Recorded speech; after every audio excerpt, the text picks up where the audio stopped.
नमस्कार, स्वागत है आप सभी का डीडी न्यूज के इस खास बुलेटिन एक्सप्रेस 100 में, जहां हम लेकर आते हैं राजनीति, मनोरंजन, देश, दुनिया, खेल, व्यापार जगत की सभी खबरों को एक्सप्रेस अंदाज में। मैं हूं अश्विनी मिश्र। देखिए खबरें तेज रफ्तार से।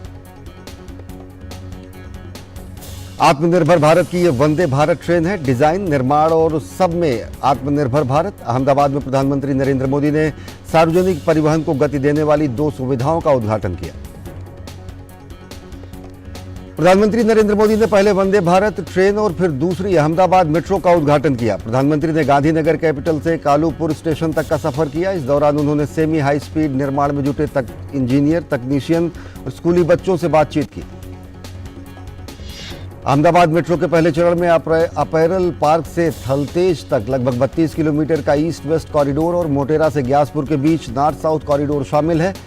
पूर्व पश्चिम गलियारे में थलतेज वस्त्र मार्ग में 17 स्टेशन हैं। पूर्व पश्चिम कॉरिडोर में 4 स्टेशनों के साथ 6.6 किलोमीटर का भूमिगत खंड भी है। ग्यासपुर को मोटेरा स्टेडियम से जोड़ने वाले 19 किलोमीटर उत्तर दक्षिण गलियारे में 15 स्टेशन हैं। अहमदाबाद मेट्रो का एक खंड पूरी तरह से रेलवे ट्रैक पर बना है, जो कि तकनीकी के लिहाज से उदाहरण है। प्रधानमंत्री ने कहा कि जब उन्होंने बतौर मुख्यमंत्री अहमदाबाद में BRTS की शुरुआत की, या फिर ये मेट्रो, ये सब सामान्य जन की सुविधाओं में बढ़ोतरी करने वाला है। आधुनिक तकनीक से लैस वंदे भारत से जहां मुंबई अहमदाबाद के बीच की दूरी तय करने में तकरीबन 5.5 घंटे का समय लगेगा। प्रधानमंत्री ने जोर देकर कहा कि शहरों को अत्याधुनिक सुविधाओं से लैस बनाने और 21वीं सदी के मुताबिक इंफ्रास्ट्रक्चर के विकास की प्रतिबद्धता सरकार की है। प्रधानमंत्री नरेंद्र मोदी ने कार्यक्रम को संबोधित करते हुए कहा कि आज 21वीं सदी के लिए अर्बन कनेक्टिविटी और आत्मनिर्भर होते भारत के लिए बेहद बड़ा दिन है। प्रधानमंत्री ने कहा कि पुराने शहरों के साथ साथ नए शहरों के विकास पर जोर दिया जा रहा है। साथ ही उन्होंने कहा कि सामान्य जन को सुविधा पहुंचाना लोकतंत्र का काम है। गुजरात दौरे के दूसरे दिन प्रधानमंत्री नरेंद्र मोदी ने अंबाजी में विभिन्न विकास परियोजनाओं की शुरुआत की। पीएम ने लगभग 7,000 करोड़ रुपए की विकास परियोजनाओं का शिलान्यास और लोकार्पण किया। अंबाजी को प्रधानमंत्री ने विकास की सौगात दी। उसमें प्रधानमंत्री आवास योजना के तहत बनाए गए घरों का लोकार्पण और शिलान्यास भी शामिल रहा। प्रधानमंत्री नरेंद्र मोदी ने 45,000 से अधिक घरों का तोहफा दिया। प्रधानमंत्री ने लाभार्थियों को प्रतीकात्मक चाबी भेंट की। प्रधानमंत्री ने दोहराया कि उनकी सरकार जन कल्याण और समाज के वंचित वर्ग के विकास के लिए प्रतिबद्ध है। प्रधानमंत्री ने गुजरात के गोवंश और गौमाता के रखरखाव की मुख्यमंत्री गौ माता पोषण योजना का भी शुभारंभ किया। इस अवसर पर प्रधानमंत्री नरेंद्र मोदी ने प्रतीक के तौर पर गौशाला और पांजरा पोल को सहायता प्रदान की। प्रधानमंत्री नरेंद्र मोदी ने कहा कि त्योहारों के इस मौसम में गरीब परिवार की बहनों को अपनी रसोई चलाने में समस्या न हो, इसलिए सरकार ने मुफ्त राशन योजना को आगे बढ़ा दिया है। पीएम मोदी ने प्रधानमंत्री प्रसाद योजना के तहत अंबाजी मंदिर में तरंगा हिल, अंबाजी आबू रोड, नई ब्रॉड गेज लाइन और तीर्थ सुविधाओं के विकास परियोजना की आधारशिला रखी। इस नई रेल लाइन से 51 शक्तिपीठों में से एक अंबाजी जाने वाले लाखों भक्तों को लाभ होगा। इससे सभी तीर्थ स्थलों पर भक्तों को पूजा अर्चना के क्रम में बेहतर अनुभव होगा। प्रधानमंत्री नरेंद्र मोदी ने वेस्टर्न फ्रेट डेडिकेटेड कॉरिडोर के 62 किलोमीटर लंबे न्यू पालनपुर न्यू महेसाड़ा सेक्शन और 13 किलोमीटर लंबे न्यू पालनपुर न्यू चटोदर सेक्शन को राष्ट्र को समर्पित किया। इसकी सहायता से पीपावाव, दीनदयाल पोर्ट अथॉरिटी, मुंद्रा और गुजरात के अन्य बंदरगाहों से कनेक्टिविटी और बेहतर होगी। पीएम मोदी ने कहा कि परियोजना से किसानों के साथ पर्यटन उद्योग को लाभ मिलेगा। प्रधानमंत्री नरेंद्र मोदी का अंबाजी पहुंचने पर जोरदार स्वागत हुआ। उनके अभिवादन के लिए कई किलोमीटर पहले से ही सड़क के दोनों ओर जन सैलाब उमड़ आया। बुजुर्ग, महिलाएं, बच्चे, हर आयु वर्ग के लोग जनप्रिय नेता की एक झलक पाने के लिए बेताब दिखे। पुष्प वर्षा और मोदी मोदी के जयकारों के बीच प्रधानमंत्री ने हाथ हिलाकर लोगों का अभिवादन स्वीकार किया। प्रधानमंत्री नरेंद्र मोदी ने अंबाजी मंदिर में माता के दर्शन किए। इस मौके पर पीएम मोदी ने मंदिर में पूजा अर्चना की। यह मंदिर मां दुर्गा के 51 शक्तिपीठों में शामिल है। अंबाजी माता मंदिर भारत के सबसे प्राचीन धार्मिक स्थलों में से एक है। माता सती का अरावली पर्वत श्रृंखला पर स्थित अरसुरी पहाड़ी पर सर जाकर गिरा था, जहां पर यह मंदिर स्थापित है। अंबाजी मंदिर के बाद प्रधानमंत्री नरेंद्र मोदी गुजरात के बनासकांठा में गब्बर तीर्थ में महाआरती में शामिल हुए। प्रधानमंत्री नरेंद्र मोदी ने राजस्थान के आबू रोड में जनता का अभिवादन स्वीकार किया। प्रधानमंत्री ने जमीन पर सिर झुकाकर जनता का अभिवादन किया। राजस्थान भाजपा के अध्यक्ष और सहित अनेक नेताओं और कार्यकर्ताओं ने प्रधानमंत्री का जोरदार स्वागत किया। प्रधानमंत्री नरेंद्र मोदी ने आज गृह राज्य गुजरात में एक एम्बुलेंस को रास्ता देने के लिए काफिला रुकवाकर मानवता की बेजोड़ मिसाल पेश की। प्रधानमंत्री नरेंद्र मोदी अहमदाबाद से गांधीनगर जा रहे थे। प्रधानमंत्री नरेंद्र मोदी कल देश में 5G सेवाओं का शुभारंभ करेंगे। वर्षों की गहन तैयारियों के बाद देश में 5G सेवाओं की शुरुआत हो रही है। हाल ही में 5G स्पेक्ट्रम की नीलामी सफलतापूर्वक आयोजित की गई थी। 5G सेवाओं के शुरू होने से देश में नए आर्थिक अवसर पैदा होंगे। ये देश के विकास में आने वाली बाधाओं को दूर करने, स्टार्टअप्स और व्यावसायिक उद्यमों द्वारा नवाचार को बढ़ावा देने के साथ साथ डिजिटल इंडिया के दृष्टिकोण को आगे बढ़ाने में मददगार साबित होगा। प्रधानमंत्री नरेंद्र मोदी कल इंडिया मोबाइल कांग्रेस 2022 के छठे संस्करण का भी उद्घाटन करेंगे। इंडिया मोबाइल कांग्रेस 2022 का नई दिल्ली के प्रगति मैदान में आयोजन किया जा रहा है, जो 1 अक्टूबर से 4 अक्टूबर तक चलेगी। शुक्रवार का दिन कांग्रेस मुख्यालय में गहमागहमी भरा रहा। कांग्रेस के वरिष्ठ नेता मल्लिकार्जुन खड़गे पार्टी अध्यक्ष पद के लिए नामांकन करने जब पार्टी मुख्यालय पहुंचे तो कई वरिष्ठ नेताओं का उन्हें साथ मिला। कांग्रेस के कुल 30 नेताओं ने खड़गे के नाम का प्रस्ताव रखा। कांग्रेस के असंतुष्ट धड़े G23 में टूट नजर आई। असंतुष्ट गुट G23 के नेता जाने माने मनीष तिवारी और उनके पार्टी के सहयोगी आनंद शर्मा कांग्रेस अध्यक्ष के चुनाव में शशि थरूर की जगह मल्लिकार्जुन खड़गे की उम्मीदवारी में नजर खड़े आए। अपनी राजनीतिक गुगली से पार्टी नेतृत्व को गच्चा देने वाले राजस्थान के मुख्यमंत्री अशोक गहलोत का सचिन पायलट समर्थकों ने जोरदार नारेबाजी की। कांग्रेस अध्यक्ष पद पर चुनाव पर चुटकी लेते हुए भाजपा के राष्ट्रीय अध्यक्ष जेपी नड्डा ने भुवनेश्वर में संयुक्त मोर्चा सम्मेलन में कहा कि आज देश में भाजपा के सिवाय कोई भी राष्ट्रीय पार्टी नहीं रह गई है।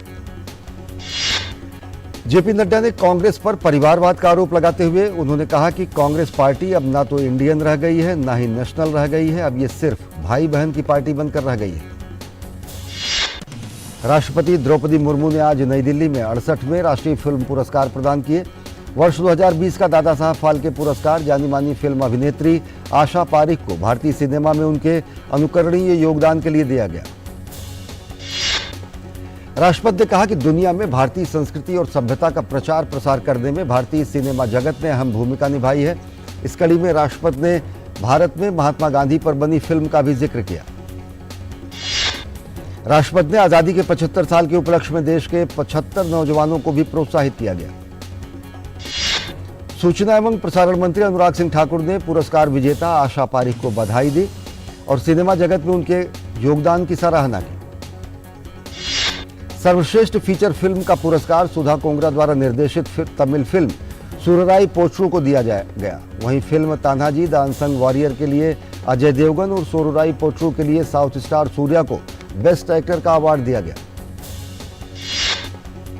शुक्रवार को भारतीय रक्षा संपदा सेवा, भारतीय कौशल विकास सेवा, भारतीय व्यापार सेवा और भारतीय दूरसंचार सेवा के अधिकारी प्रशिक्षुओं ने राष्ट्रपति भवन में राष्ट्रपति द्रौपदी मुर्मू से मुलाकात की। अधिकारियों को संबोधित करते हुए राष्ट्रपति ने कहा कि संबंधित सेवाओं का हिस्सा बनने के बाद उनका प्राथमिक उद्देश्य राष्ट्र और उसके लोगों की पूरी ईमानदारी से सेवा करना होना चाहिए। उपराष्ट्रपति जगदीप धनखड़ ने PHDCCI के 117वें राष्ट्रीय सत्र का उद्घाटन कार्यक्रम में उन्होंने हिस्सा लिया। कार्यक्रम को संबोधित करते हुए उन्होंने कहा कि भारत की आत्मनिर्भर परिभाषा दुनिया के दूसरे देशों से भिन्न है, क्योंकि हम वसुधैव कुटुंबकम की विचारधारा में विश्वास करते हैं। देश के नए chief of defence staff general Anil Chauhan ने आज कार्यभार संभाल लिया। वे भारत सरकार सैन्य मामलों के विभाग के सचिव के रूप में भी काम करेंगे। जनरल बिपिन रावत के निधन के बाद से ही CDS का सैन्य पद रिक्त था। Chief of defence staff general Anil Chauhan ने दिल्ली के साउथ ब्लॉक में गार्ड ऑफ ऑनर का निरीक्षण किया। 40 वर्षों से अधिक करियर में उन्होंने कई कमांड संभाले। जम्मू कश्मीर और उत्तर पूर्व में आतंकवाद निरोधी अभियानों का उन्हें व्यापक अनुभव है। Chief of defence staff general Anil Chauhan ने कहा कि वे तीनों रक्षा बलों की अपेक्षाओं को पूरा करने का प्रयास करेंगे। इससे पहले सीडीएस अनिल चौहान ने राष्ट्रीय समर स्मारक पहुंचकर श्रद्धासुमन अर्पित किए। नवनियुक्त chief of defence staff general Anil Chauhan ने आज साउथ ब्लॉक में रक्षा मंत्री राजनाथ सिंह से मुलाकात की। भारतीय जनता पार्टी के राष्ट्रीय अध्यक्ष जेपी नड्डा ओडिशा के पुरी जगन्नाथ मंदिर पहुंचे और वहां उन्होंने पूजा अर्चना की। इस मौके पर केंद्रीय शिक्षा मंत्री धर्मेंद्र प्रधान भी मौजूद रहे।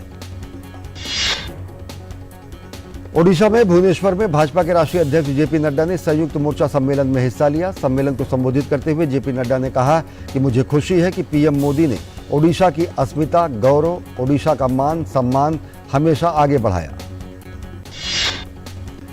केरल में एनआईए के अधिकारियों ने कोझिकोड में मीचंदा में पीएफआई राज्य मुख्यालय को सील कर दिया है।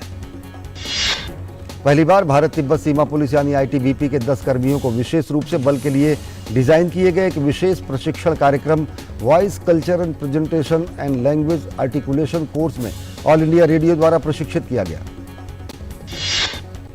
प्रशिक्षण कार्यक्रम का समापन समारोह आज आकाशवाणी नई दिल्ली में आयोजित किया गया। राष्ट्रीय प्रसारण और मल्टीमीडिया अकादमी के सहयोग से आईटीबीपी कर्मियों के लिए आकाशवाणी में एक सप्ताह का प्रशिक्षण कार्यक्रम आयोजित किया गया था।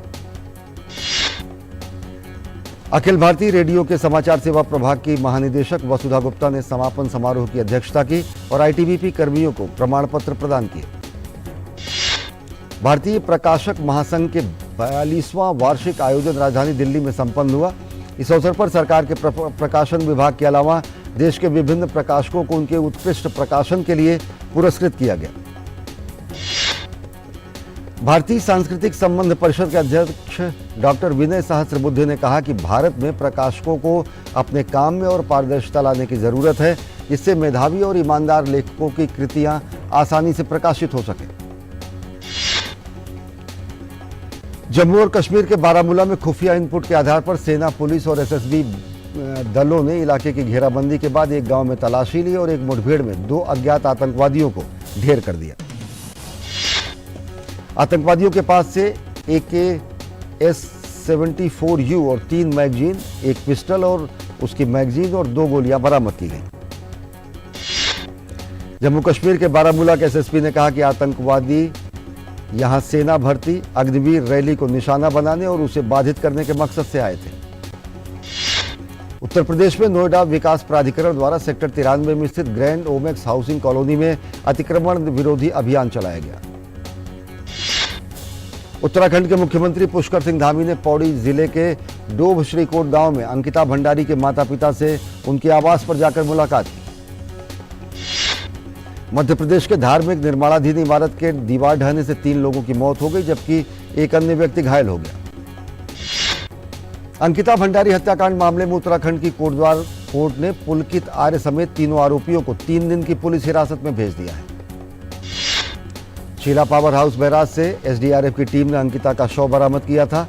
अंकिता की हत्या ऋषिकेश में 18 सितंबर की रात पुलकित आर्य ने 2 अन्य साथियों के साथ मिलकर कर दी थी। सुप्रीम कोर्ट ने नए संसद परिसर पर राष्ट्रीय चिन्ह लगाने के खिलाफ दायर याचिकाओं को खारिज कर दिया है। याचिकाओं में दावा किया गया था कि यह भारत के राज्य संप्रतीक अनुचित प्रयोग का निषेध अधिनियम 2005 के विरुद्ध है। याचिकाकर्ता का कहना था कि संसद पर लगे चिन्ह में सिंहों को आक्रामक मुद्रा में दिखाया गया है, जबकि मूल प्रतीक में विश्रांत दिखते हैं। मुंबई में शुक्रवार को आरबीआई गवर्नर ने रेपो रेट में आधी फीसदी की बढ़ोतरी की। अब रेपो रेट 5.4% से बढ़कर 5.9% हो गया है। आरबीआई गवर्नर शक्तिकांत दास ने कहा कि महंगाई का खतरा अब भी बना हुआ है, लेकिन वैश्विक आर्थिक स्थिति पर आशंका के बादलों के बीच भारतीय अर्थव्यवस्था आशा और विश्वास जगाती है। आरबीआई के मुताबिक दुनिया कोविड और रूस यूक्रेन संकट के बाद अब तीसरी आर्थिक चुनौती से जूझ रही है, जिसमें केंद्रीय बैंक तेजी से ब्याज दरें बढ़ा रहे हैं। अगले तिमाही अप्रैल जून तिमाही में विकास दर का अनुमान 7.2% रहने का अनुमान लगाया गया है। रिटेल महंगाई दर में विकास का अनुमान 6.7% पर बरकरार है। आरबीआई ने उम्मीद जताई कि अगले साल अप्रैल जून तिमाही में ये 5% के स्तर तक आ सकती है। डिजिटल पेमेंट को बढ़ावा देने के लिए आरबीआई ने क्षेत्रीय ग्रामीण बैंकों में कुछ शर्तों के साथ इंटरनेट बैंकिंग की अनुमति प्रदान की है। आरबीआई के आश्वासन के बाद घरेलू शेयर बाजार को मजबूती मिली। 30 शेयरों का आधारित बीएसई सेंसेक्स में भारी उछाल आया।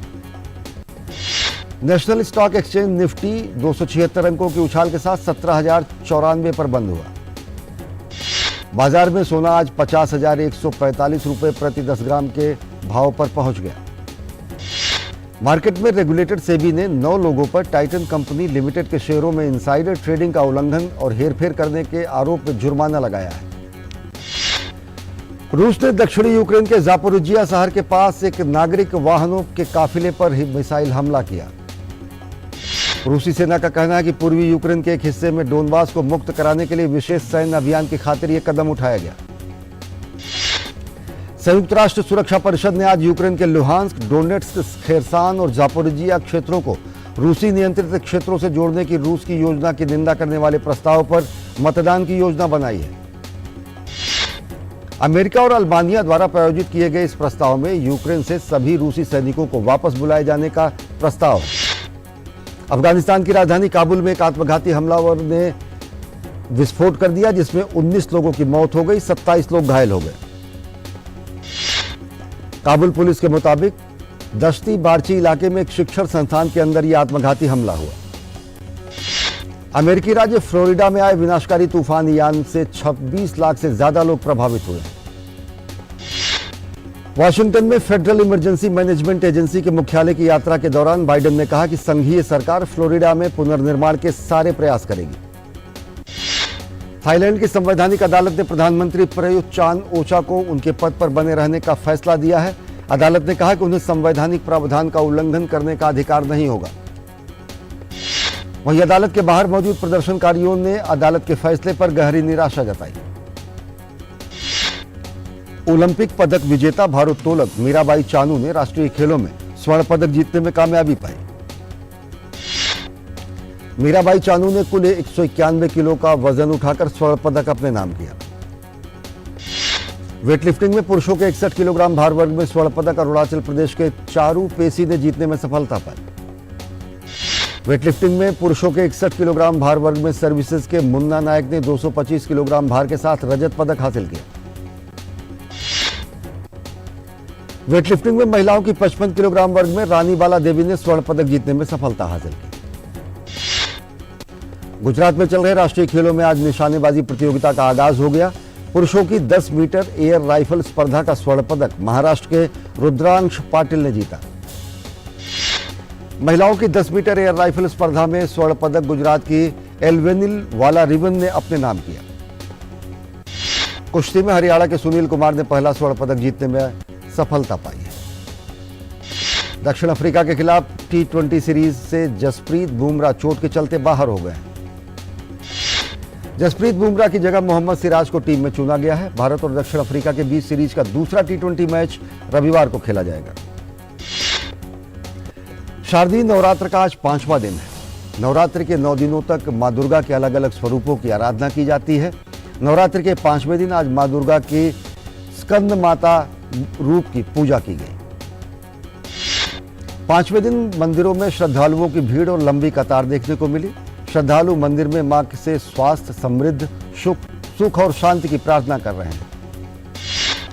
शारदीय नवरात्र की छठा ही निराली होती है। पश्चिम बंगाल में दुर्गा पांडालों की आभा अनोखी होती है, तो वहीं गुजरात में दांडिया महोत्सव अपनी छठा बिखेरता है। शिल्पा शेट्टी के पति राज कुंद्रा ने पोर्नोग्राफी केस में केंद्रीय जांच ब्यूरो को पत्र लिखा है। पत्र में राज कुंद्रा ने खुद को निर्दोष बताते हुए आरोप लगाया है कि मुंबई अपराध शाखा के वरिष्ठ अधिकारियों ने उन्हें फंसाया है। साउथ सुपरस्टार प्रभास और बॉलीवुड अभिनेत्री कृति सेनन की फिल्म आदिपुरुष का फर्स्ट लुक पोस्टर जारी किया गया है। अयान मुखर्जी के निर्देशन में बनी फिल्म ब्रह्मास्त्र साल 2022 में सबसे ज्यादा कमाई करने वाली तीसरी फिल्म बन गई है। 9 सितंबर को रिलीज हुई फिल्म ने वर्ल्ड वाइड 400 करोड़ रुपए से ज्यादा का कारोबार कर लिया है। तो एक्सप्रेस न्यूज में फिलहाल इतना ही। देश और दुनिया की ताजा तरीन खबरों के लिए देखते रहिए DD न्यूज। नमस्कार।